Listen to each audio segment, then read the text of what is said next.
And what a glorious day it is. Well, it was. I've been out already. Even though it's only about a smidgen after 9:30. It's meant to be warm today. It's very warm. It's very muggy, very sweaty. And I've had the fan going in here for the last hour while I've been mucking around.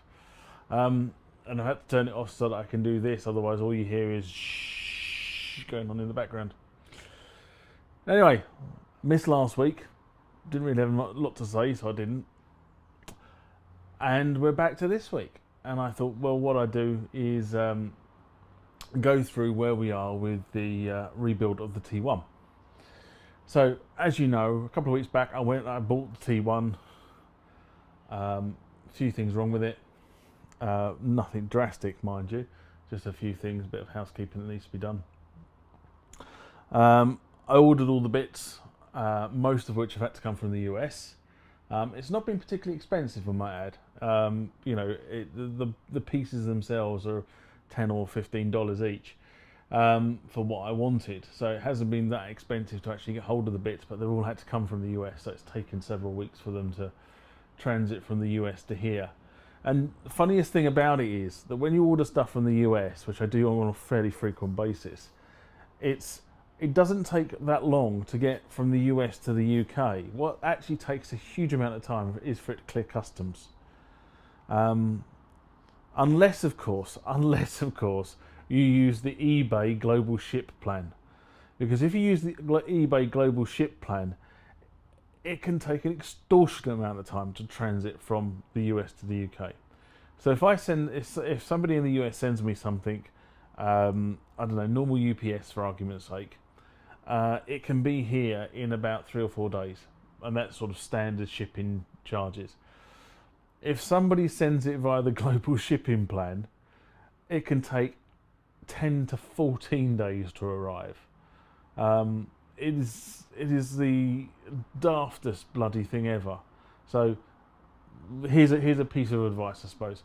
If you're going to buy something from the USA and you want it here quickly, don't use the Global Shipping Plan, because it won't be here quickly. I mean, the worst case I've had is it's taken nearly 4 weeks to get from the US to here, from the point I actually purchased the thing on eBay. So don't use it.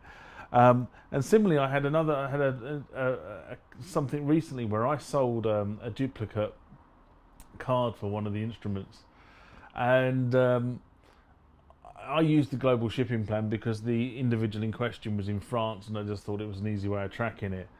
And it took 10 days to get from England to France. For God's sake, they're only 200 miles that away, you know, and it took 10 days to get there. I found that absolutely bloody bonkers.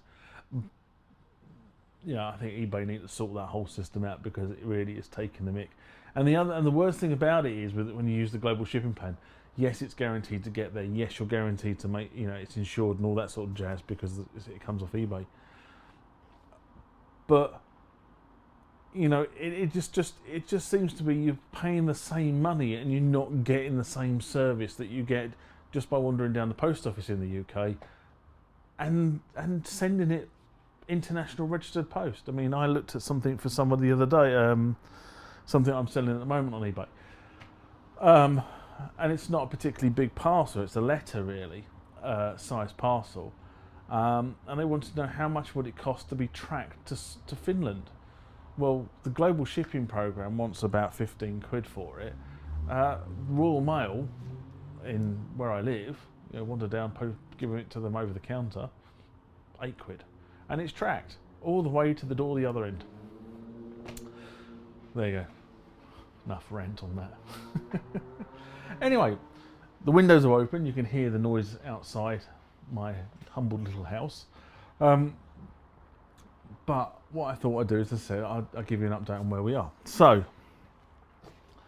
I think all the bits for now arrived to actually sort this out. So, this parcel came from a company called Centaur.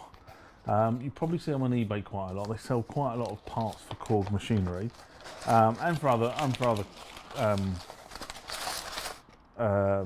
keyboards as well. So Roland and Yamaha. And what I ordered from Centaur was, that's all in vacuum packed things here, very nicely vacuum packed. So I think I put up on the screen the other week about the little buttons. So there you go, there is a complete duo pad of buttons. So I've got probably about half a dozen to replace on this. So there you are, the buttons have arrived. And the other thing I thought I'd do is, although you don't need feet, and I can't break the, they've obviously vacuum sealed this, on one of these keyboards, well I don't anyway because I put them on stands, but there are, in the bag there, the original Korg feet for this unit. There you go, you can see the little metal studs. Oh, turn it around the right way so you can see the studs buried in the rubber there. So I thought I'd put those back on because you never know when you're going to put it on a flat surface, and the screws on this thing are a little bit on the sharp side, so it protects the surface more than anything else. So I thought I'd put those on anyway. So that's the feet and the buttons. Then the other big issue, no, that's not the right one. Let's try this. This one over here, isn't it? So the other big issue was the actual buttons themselves. So again, these have come from the US. You can see how small and fiddly they are. There you go. They are the actual buttons that sit underneath the plastic buttons, or the switches should I say, to be more correct. And they need to be soldered onto the motherboard. So I need to desolder the old ones and solder those onto the circuit board to fix those. So again, you can see there's quite a few of them. I think I've ordered about 50, somewhere between 30 and 50 I ordered. I can't remember exactly what the number was. I'm basically going to replace the lot.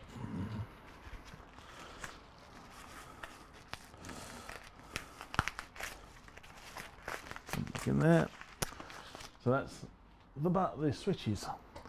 And then what I did as well, I said I was going to do this. I've been sort of doing this with a number of old keyboards recently, is upgrading the, don't use your teeth for this, upgrading the screen. Now there's nothing wrong with the screen as it currently stands, apart from the fact the backlight's gone. I'm not sure whether there ever was a backlight on the T series, but the backlight has gone. So what we have is a brand new screen. This is a blue screen. Okay, it's all set up and ready to go. Okay, I've ordered it with all the connectors in place, so I don't have to do anything with it, literally, other than plug the damn thing in. So that's going to go into the system as well. Should allow me to see the screen a hell of a lot better. The screen itself, it will be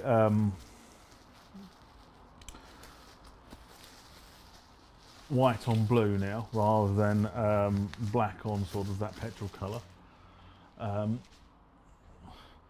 which is far easier. I've always found that far easier to see, and I don't understand why some manufacturers have always done this with the backlight, whereas the blue on the black is far easier to, sorry, the white on the blue is always far easier to see, especially if you're gigging. If you're gigging, it's very difficult to see even with the backlight.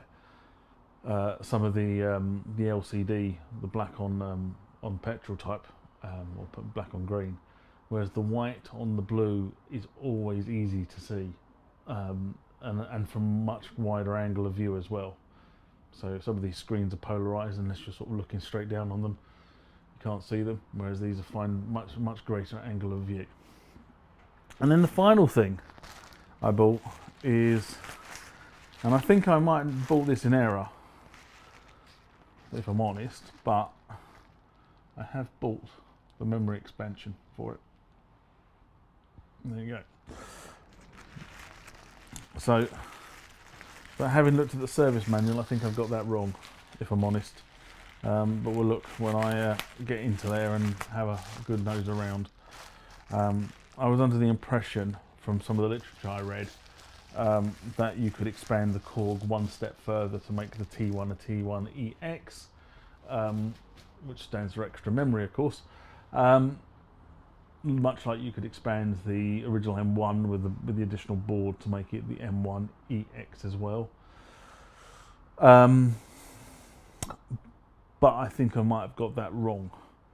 You know, the problem with a lot of this legacy tech is that information about what you can and cannot do with it is long lost in the distant past. So it's sort of like going through websites through enthusiasts like me to actually rivet this stuff out and hopefully pass it on to people like you. I mean, that's the reason why I do this. It's not so much for any other reason than when I'm playing around with this sort of tech and I'm doing stuff with this sort of tech, really passing on the things I find, video documenting them and then passing them on. Hopefully somebody else out there will get or will find something out they didn't know. And if I've enlightened somebody else into why something works or something doesn't work, then I feel I've done a good job. And these are the reasons why I do this sort of stuff. Otherwise, you know, why else would I spend my Sunday mornings gabbering into camera? It's surely not to make money, I can assure you. The other thing is this morning, so no, just let me finish off on that. So yeah, so those bits have arrived. It's too hot at the moment to sit inside and unsolder and resolder the circuit boards in this thing. It would just be me sitting there with sweat pouring off me over a soldering iron. It's far too hot to do that at the moment, so it's going to take a bit of a back seat. I'm going to put all the stuff in a box and leave it for a couple of weeks until the weather is a little bit cooler. And when the weather's a little bit cooler, then I'll actually take it to pieces and do that. As I said, at the moment it's just too hot, and having a hot soldering iron and me sweating is not it's not a pleasant thought for starters, but it's not an ideal thing to do. So that's where we are. Just do that while it warms up. So the cheeky bid, this week's or several weeks ago cheeky bid, because it takes that long to get from the US to here, and of course I can't get into the damn thing. Come on a sec.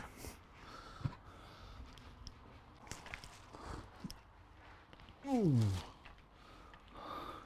I had to go and find a Stanley knife because it was far too well packed. So this week's, or several weeks ago, cheeky bid. Unfortunately, it wasn't as cheeky as I really wanted it to be, but hey ho, beggars can't be choosers. So these are all cards for the D70. Yes, I know, I haven't got the D70 up in the studio at the moment. It doesn't stop me going and putting cheeky bids on cards. So, sound source synthesizer collection, atmospheric textures. Now that one I'm interested in. Industrial Cybertech. Now those of you who have watched this before will know that those four I already have. And the cheeky bid was for a job lot because I wanted this one, which is the Artist series from Sound Source. Now this one has patches that were used by principal artists in the day using the D70. That's the one I was after. So these ones here will be going back on eBay this afternoon. Sometimes you have to do things to get one card. So those will be going back on eBay this afternoon. If you see them on eBay, you want to buy them, please feel free to bid. If you want to contact me and have a chat with me about the price and putting them on eBay, feel free to do that as well. But I know how much these are worth. So there you go. The other thing that came through this week, and I have no idea where it came from, because I never bid for it.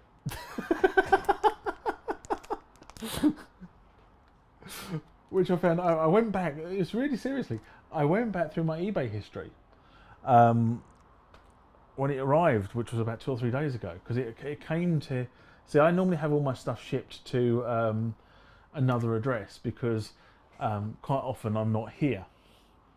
Um, you know, so the studio and everything else is somewhere else. So I normally have this stuff shipped there, and this was shipped directly to where I live, which is what made it really interesting. So it arrived, and I opened the package up, and I thought, I didn't order that. So I went back through my eBay history, and I can find the one I did order, because there it is, right? So there's another one arrived, which is really interesting. I've got not a code. Didn't come with a return address. I have no idea who sent it, but it arrived. So I'll be putting one of these back on eBay, but you know I can't return it because I don't know where it came from. But there you go. And as I said, the weird thing is it came here. It didn't go to my eBay account. It's set to ship to where the studio is. So interesting, very interesting. So that was that. I don't know whether I said this the other week, but I did actually manage to get the T1 out of detune, or transpose, because it was actually transposed upper semitone, upper semitone, and I've now got it back. So it's actually now playing C on C, like that. Which is really good. And I also, I think I showed this the other week actually, but so I've bought these brand new Rocket monitors for this setup here, because I've got in the studio I've got the RPG 6s, and they really got a beautiful sound. I've found the Rocket stuff to be really well, it works with my ears. Let's put it that way. Works with my ears, and I think it's got a beautiful sort of very clean sound to them. And I found that in the studio. So when I was looking for a set to go in here, so that when I was working here, I had a set. I looked at them again, and I went down a model though. I went down to the 5s, not the 6s, and I got them in white because they looked all pimped out. Maybe that's just sad, but I just decided that my flat little house here is very sort of neutral in colour, apart from that wall. So I thought to myself, right, what I would do is I'd buy something that sort of matched in rather than the sort of dark black, and they look quite nice. They sound extremely.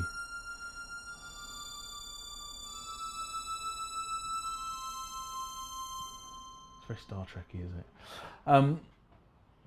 They sound very clean as well, and I'm not sure you're hearing that because I'm using the lapel mic, which is up here.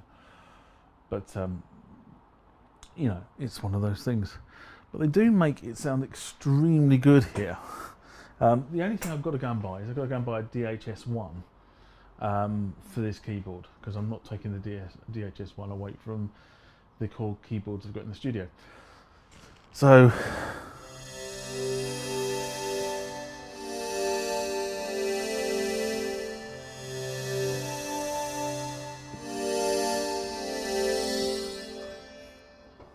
I do like this keyboard. I really do like this keyboard. Sorry, Nigel, but you shouldn't have sold this. But I love this keyboard.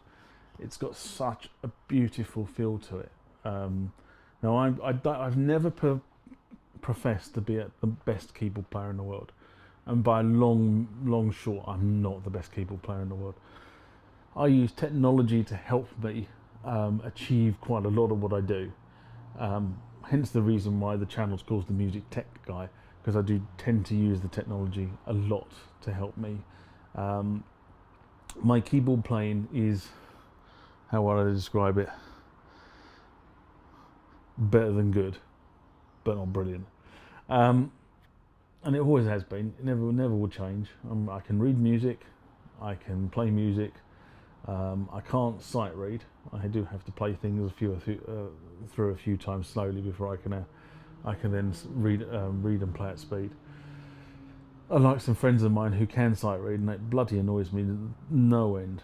that they can just sit down with a piece of music and play it straight off bat. Hey ho, you know, we are where we are, and we all have our skills. So what was I going with this? But yeah, so I'm not the best keyboard player in the world, but I do know what I like to play, and I like the feel of keyboards. And I find that a lot of keyboards have a very plasticky, what's the word? I like a keyboard that has some resistance to it. And I find too many keyboards are now being made, especially at the lower end of the market, where there's very little resistance, especially if you play a weighted keyboard. And as I said the other day, I've got an RD, I've got a Cronus, and I've got this thing, and they're all weighted keyboards, and I'm used to playing a weighted keyboard, and I'm used to playing a keyboard with resistance. So I tend to find that the lower end keyboards I don't get on with very much, or very well. And it tends to be because of the fact that the keys themselves, when you press the key, I'm expecting a certain amount of resistance to be there, and there's no resistance there, and I just press the key and it sounds like I'm really hammering the key, and I'm not. And it takes a while to get used to those keyboards, and then you go back to playing something like this, which is a weighted keyboard, and you realise, you know, you're having to put more pressure on to actually make it sound the way you want it to sound. I also feel that weighted keyboards give you more expression, or resistance keyboards give you more expression over the music you're playing, and that's the piece I like, because, you know, I go and look at Paula Penguin, who's learning how to play keyboards at the moment, and what I see with her is very much a sort of look at piece of music, press note, look at piece of music, press note. She's getting better. She's actually beginning to speed up in terms of how she's playing it, but she's playing it very mechanically. She's not playing it with feeling, and part of that is probably the DSR that she's using, which, although has a certain degree of resistance, is actually quite loose. And when she comes around here and plays this one, or she goes to the studio and plays one of the ones in the studio, you feel that she's got more expression there because she's having to concentrate on pressing the keys harder. I don't know. Personal preference. I mean, all the comments on this channel are personal preference, personal points of view, but I think personally, if you can afford it, I would always get a weighted keyboard as your master. I don't think it matters really what you're doing. I mean, what style of music you're doing. It's all about expression, and if you can translate that expression through your fingers and the keyboard to the sound engine, then you get a much more interesting texture to whatever it is you're playing. Well, for starting this morning and thinking I didn't have very much to ramble on about, and actually spending the last probably 15 minutes rambling on, I've done pretty well today. Again, I'm not sure whether I'm going to do this next week, because it's I've got something going on Saturday night, which probably necessitates me not being here Sunday morning. Or he says. So what I'm going to do is I'm going to sign off, and I'm going to say thank you for listening again, and I'll see you next time. Bye bye.